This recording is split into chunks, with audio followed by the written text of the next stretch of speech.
Senator Coons. Thank you very much, Chairman Grassley, Ranking Member Feinstein. Thank you, Mr. Treen, for your testimony here today.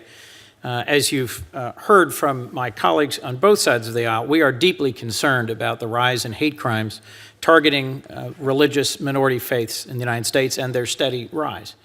In Delaware, I've been alarmed to see our Jewish community targeted with multiple bomb threats and to see our Muslim American neighbors and friends fearful as a result of the toxic rhetoric and instances of violence around the country. And you, sir, have testified that there's been a noticeable uptick in violent crimes, hate crimes against Muslims and those who are perceived to be Muslim. In my home state, we've had a period of positive rallies promoting tolerance at our JCC, at our main mosque, at our General Assembly.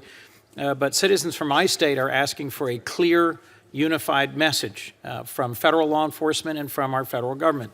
And you and the administration have gotten that message. 100 senators joined a letter back in March calling for DOJ, DHS, FBI to take swift response to widespread bomb threats against JCCs. And I'll just submit for the record, it's pretty rare that 100 of us agree on anything.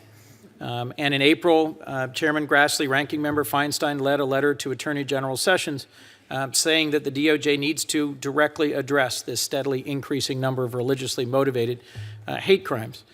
So, Mr. Treen, I've got two questions for you. First would be, how do you establish priorities when there are so many different groups that are feeling unsafe, they feel threatened, they feel that the proportion of threats against them as a percentage of the population, as you suggest in your testimony, is steadily going up?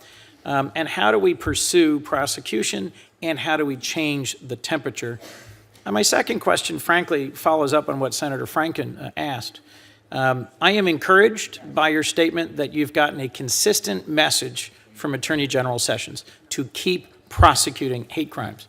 But this is in response to a significant deficit created in the course of the campaign, where all suggest that then candidate Trump, in rally after rally, and Senator Franken cited one that happened in Minnesota, made statements about a Muslim ban, about immigrants, about those of minority faiths that I think led to an inflaming of passions in an unconstructive way.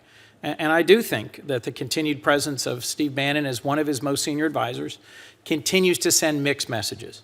So while I'm encouraged, sir, that you say the Attorney General has sent a consistent message, that's good. I am concerned that there is a mixed message being sent to our country, that President Trump, last week at the Yom HaShoah event, made positive, appropriate statements about combating religiously motivated hatred and violence. But there is a lot of work to do to overcome an accumulated deficit, a message that was spread far and wide during the campaign, and that Steve Bannon's presence in the White House continues to reinforce that is a mixed message. How do you set priorities, sir? And how do you set those priorities in a way that deals with this deficit of confidence among some religious minorities in this country who feel that they were targeted in the course of the campaign? Yes, thank you, Senator. On the question of priorities, we want to be able to ensure that every hate crime that occurs in the United States is punished, is the perpetrators caught, and they're punished with a just punishment. And that's something that the federal government alone cannot do.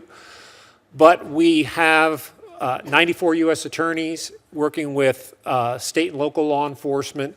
And it's a very complex, our system of government is very complex, but it's a complex system of working with state and locals, finding in given cases if maybe we don't think they're pursuing it strongly enough, and then stepping in and having a tough discussion, or more often having a give and take about who should be prosecuting this case. It's complex, but we're a country with 50 different states and a web of federalist laws. So that's how we do it. But it's something that we think we can do better, and that's part of the purpose of this task force and the summit we're having in June. On the question of messaging, one of the things we always try to do is we send a message in our actions and our prosecuting a case.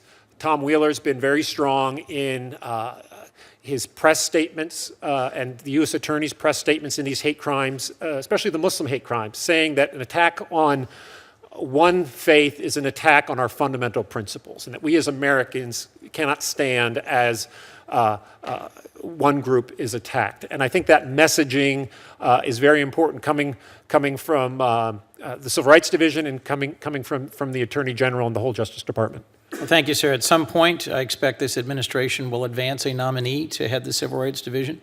And I am hopeful that this committee will send a unified message that we expect the prosecution of hate crimes, particularly against religious minorities, particularly against those where there has been a steady uptick in both hate speech and hate crimes against them, will be high in his or her priorities.